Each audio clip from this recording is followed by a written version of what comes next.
안녕하세요. 오늘은 7월 1일 목요일입니다. 오늘부터 새로운 달로 바뀝니다. 자, 그런데 본문도 야고보서로 바뀝니다. 그래서 우리가 한동안은 야고보서 말씀을 함께 묵상하고 나누겠습니다. 자, 오늘은요, 야고보서 1장 1절에서부터 11절까지를 본문으로 큐티 가이드를 시작하겠습니다. 먼저 오늘 이 본문을 통해 제가 묵상한 하나님은 지혜를 주시는 분입니다. 자, 오늘 본문 3절과 4절을 보면요, 믿음 생활에는 인내가 필요하다라는 것을 말씀합니다. 자, 그리고 이어진 5절은 여기에 또한 지혜도 필요하다는 것을 알 수 있게 해줍니다. 자, 어떤 어려운 상황을요, 신앙으로 헤쳐가는 것, 그건요, 마냥 쉬운 일이 아닙니다. 특히요, 내가 내리는 선택과 결정이 우리 가족이나 공동체에 중대한 영향을 미칠 때는 더더욱 그렇습니다. 정말요, 지혜가 필요합니다. 5절 말씀 읽어볼까요? 너희 중에 누구든지 지혜가 부족하거든 모든 사람에게 후히 주시고 꾸짖지 아니하시는 하나님께 구하라. 그리하면 주시리라. 아멘. 성경은요, 지혜가 부족할 때 걱정하지 말라고 말씀합니다. 왜요? 하나님이 주시기 때문입니다. 그것도요, 후히 주시기 때문입니다. 자, 흥미로운 건요, 5절이 지혜를 구할 때 하나님이 꾸짖지 않으신다고 말씀하신 겁니다. 자, 이건요, 반대로 지혜가 부족함에도 불구하고 구하지 않을 때, 그때 하나님이 꾸짖으신다라는 뜻입니다. 자, 지혜를 얻기 위해요, 중요한 것이 있습니다. 6절 말씀 읽어볼까요? 오직 믿음으로 구하고 조금도 의심하지 말라. 의심하는 자는 마치 바람에 밀려 요동하는 바다 물결 같으니. 아멘. 중요한 게 뭐죠? 조금도 의심하지 말고 믿음으로 구해야 한다라는 것입니다. 자, 이처럼 하나님은요, 구하지 않는 것도 꾸짖으시고 또 불신하며 구하는 것도 꾸짖으십니다. 지나온 시간들 속에 있었던 일들을 생각해 보면요, 하나님은 믿음으로 구한 제게 정말 지혜를 베푸셨습니다. 다만요, 흔히 생각하는 것처럼 구한다고 제가 당장 지혜로워지는 것은 아닙니다.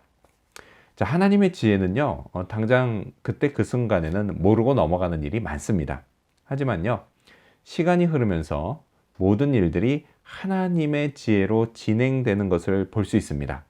이를 통해서요, 하나님이 분명 구하는 자에게 지혜를 주신다는 사실을 알 수 있게 됩니다.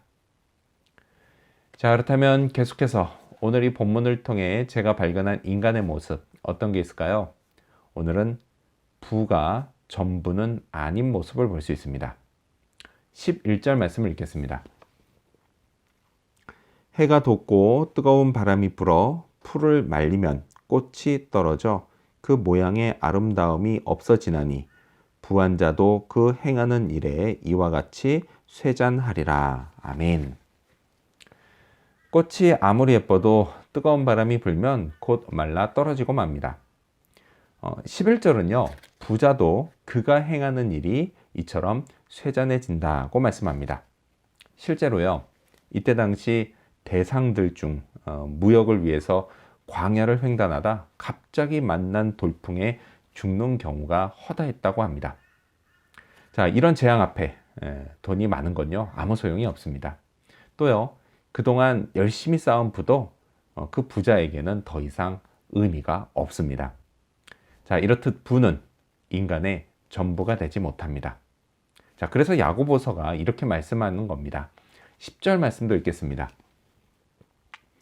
부한 자는 자기의 낮아짐을 자랑할지니 이는 그가 풀의 꽃과 같이 지나감이라. 아멘. 부한 자는 자기의 낮아짐을 자랑해야 합니다. 즉, 겸손해야 합니다. 돈 좀 있다고 사람들 앞에 거만하면 안 됩니다. 그 부는요, 오늘 있다 내일 사라질 풀에 핀 꽃과 같이 아무것도 아닙니다. 그런데요, 이건요, 제게도 마찬가지입니다. 생각해 보면요, 저는 정말 많은 것을 가지고 있습니다. 물론 제 주변 사람들도 마찬가지죠. 나는 부자가 아니야 라고 하는 생각, 이 생각은요, 단지 상대적인 생각일 뿐입니다.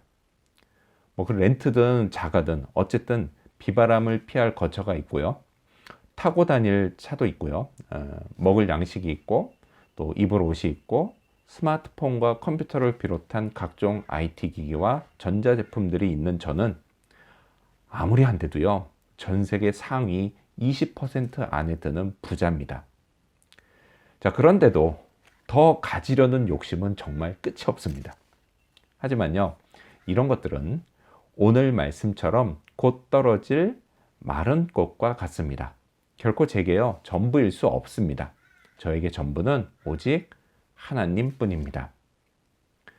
자, 그렇다면 끝으로 오늘 이 본문을 통해 나에게 주시는 교훈이 뭘까요? 그건 예수님이 어떤 분인지 잊지 말자입니다. 1절 말씀을 읽겠습니다.